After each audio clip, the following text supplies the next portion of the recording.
क्या हमारा समाज एक लड़की को आगे बढ़ता नहीं देख सकता? क्या हमारा समाज एक लड़की को सपने पूरे करता हुआ नहीं देख सकता? हमारे समाज में ऐसा क्यों? लड़कियों के साथ ही मतभेद क्यों? हमारा समाज सिर्फ बेटों को ही क्यों आगे बढ़ावा देता है? क्यों उनके सपने पूरे करने का अधिकार देता है? क्यों लड़कों को खुली आज़ादी दी जाती है? नमस्कार, आदाब, मैं आरज़ू खान आप सबके सामने लेकर आई हूँ एक ऐसी ही सच्ची कहानी जो आपको हैरान कर देगी। ये कहानी है दरभंगा जिले की, जहाँ एक परिवार रहता था। उस परिवार में कुल 4 सदस्य थे, माँ-बाप, बहन और भाई। माँ-बाप बहुत बूढ़े थे और बहन पूनम यादव और भाई नरेश यादव। ये परिवार एक छोटा-सा परिवार था और बहुत खुशहाल परिवार था। बाप जब रिटायर हुए तो सारा कमाई का ज़रिया खत्म हो गया और समझ नहीं आ रहा था कि कैसे होगा, क्योंकि बस थोड़ी-सी ही उनकी कंपनी से उन्हें जो पेंशन मिलती थी, उसी पे ही उनका गुज़ारा होता था। कई बार ऐसा होता था कि एक वक़्त खा लिया, दूसरे वक़्त उनके पास होता नहीं था। और जो नरेश यादव था, वो कभी कुछ करना ही नहीं चाहता था, वो काम को इम्पोर्टेंट देता ही नहीं था। पूनम यादव सोचती थी कि मेरे माँ-बाप की दवा कैसे आएगी, क्योंकि बूढ़े माँ-बाप होते तो हर बेटी को फ़िक्र होती है कि उसके माँ-बाप की दवा कैसे आएगी, या उसके माँ-बाप का भरण-पोषण कैसे होगा। इस सब के चलते हुए पूनम यादव अपने घर के कामों से फुर्सत होकर सिलाई-कढ़ाई जो भी उससे आता था वो कर लेती थी, जिससे उनका कुछ सब्जी और खाने का इंतज़ाम हो जाता था। इसी तरह उनकी ज़िंदगी चल रही थी और इस हमेशा वो अपने भाई से बोलती कि भाई आप कुछ काम कर लिया करो। तो भाई बोल देता मेरा अभी मन नहीं है, मैं बाद में कर लूँगा। ये सब कुछ चलता रहा।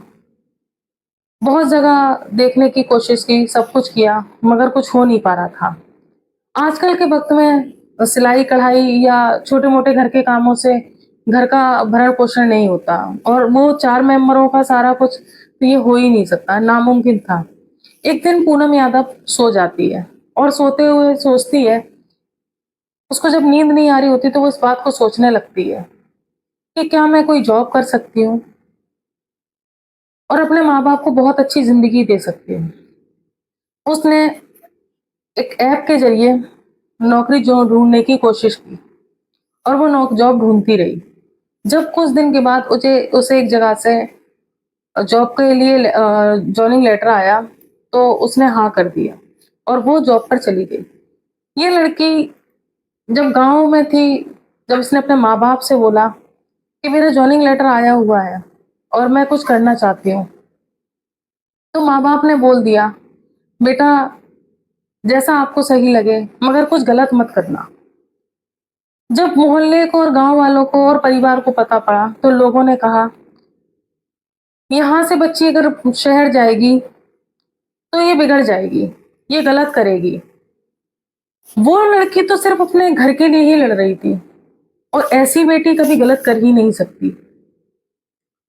और बहुत सारा लोगों ने उसे बोला और नरेश यादव को एक दिन बहुत गुस्सा आ गया। उसने अपनी बहन को मारा-पीटा और बोला, "तुम शहर नहीं जाओगी।" मगर वो लड़की अपने माँ-बाप को बेमौत मरते हुआ नहीं देखना चाहती, क्योंकि वो नहीं चाहती थी कि उसके माँ-बाप भूखे रहें और किसी भी परेशानी का सामना करें। वो लड़की एक छोटे से गाँव दरभंगा से निकलकर दिल्ली एनसीआर आ गई, जहाँ उसको जॉब के लिए उसने अप्लाई किया हुआ था, जहाँ से उसे जॉइनिंग लेटर मिला हुआ था। उसने आके जॉब जॉइन कर ली और लोगों ने उसके बारे में बोलना शुरू कर दिया दरभंगा में। हर रोज़ कुछ नई बात होती थी, उसके माँ-बाप से बोली जाती थी और माँ-बाप फ़ोन पर अपनी बेटी को बताते थे कि बेटा आपके बारे में ऐसे बोलते हैं, आप वापस आ जाओ। लड़की बहुत स्ट्रगल कर रही थी और धीरे-धीरे सब कुछ ठीक होता जा रहा था। अपने माँ-बाप को देख रही थी, अपने घर को देख रही थी। उसी बीच उसका भाई उससे नाराज़ हो जाता है। वो कहता है तुमने गलत किया, तुम घर से निकल गई। क्योंकि वो तो खुद नाकारा था, वो कुछ करना ही नहीं चाहता था और वो यही चाहता था कि वो भी ना करे। मगर लड़कियों में इतना हौसला नहीं होता कि वो अपने माँ-बाप को भूखा मरता देखे, इसलिए उसको जाना ही पड़ा था। एक दिन अचानक भाई बोलता है कि मैं आपके पास आ रहा हूँ। बहन खुश हो जाती है, काफ़ी टाइम के बाद भाई ने उससे बात की और बोला कि मैं जब आ रहा हूँ, तो बहन कहती भाई आ जाओ और भाई दिल्ली एनसीआर उसके घर जाता है। जाते हैं दोनों भाई बहन, बैठते हैं, खाना खाते हैं, घूमते हैं। अचानक बहन भाई से बोलती है, भाई अब कुछ कर लो। भाई को लगता है कि शायद बहन उसे बोल रही है काम के लिए, जब उसकी बेइज्जती हो रही है, बहन कमा रही है इसलिए शायद उसको बेइज्जती फील हो रहा था कि बहन मुझसे भी काम के लिए बोल रही है। मगर वो तो सिर्फ अपने भाई को रास्ता दिखा रही थी, वो कुछ गलत नहीं कर रही थी। और हमारे समाज में जो बेटियां हैं वो कभी अपने फैमिली या भाइयों के साथ कभी गलत नहीं करती, क्योंकि वो तो भाइयों को बहुत मोहब्बत करती हैं। उसी भाई ने रात में मौके का फायदा उठा के अपनी बहन को हत्या कर दी और हत्या करके वहां से चला गया। जब एक दो दिन लड़की घर नहीं, ऑफिस नहीं गई, तो ऑफिस वालों का फोन आया, बोला अभी तक वो ऑफिस नहीं आई है। जब वो ऑफिस नहीं आई तो लोगों ने उन्हें वो देखा, उनके घर पे फोन किया गया, और ये लड़का तो मर्डर करके फरार हो ही चुका था। जब ये लड़का मर्डर करके फरार हो गया तो माँ बाप ने देखा कि उनकी बेटी कहाँ गई, ऑफिस नहीं आ रही, तो बूढ़े माँ बाप दरभंगा से निकलकर दिल्ली एनसीआर उसके घर पहुंच गए। जब वहां देखा गया तो बेटी एक लाश के में पड़ी हुई थी। तो माँ बाप ने बताया कि उनका बेटा उनकी बेटी से मिलने गया हुआ था और वो भी वापस नहीं आया है। और इस बात की खबर पुलिस प्रशासन को दी गई। जब पुलिस प्रशासन को इस बात की खबर दी गई तो बहुत ढूंढने की कोशिश की, मगर नरेश यादव कहीं नहीं मिला और वो अभी तक भी रहस्यमयी है। वो कहाँ गया, कहाँ नहीं गया, ये अभी किसी को कुछ नहीं पता। सिर्फ वो फरार है, पुलिस उसको ढूंढने में लगी हुई है। मगर ये बहुत गलत था।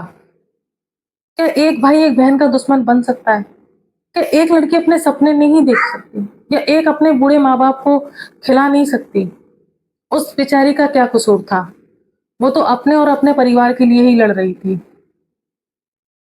तो मैं आप सबको यही बात कहना चाहती हूँ, अगर हमारी बेटियों के हौसले बुलंद हैं, अगर हमारी बेटियां पढ़ना चाहती हैं, कुछ करना चाहती हैं, लाइफ में आगे बढ़ना चाहती हैं, तो उनको कभी ना रोके, उनको बढ़ने दे।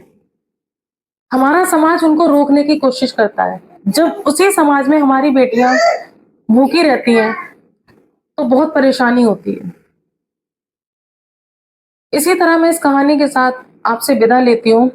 जब तक आप लोग बने रहिए हमारे यूट्यूब चैनल क्राइम इंडिया के साथ।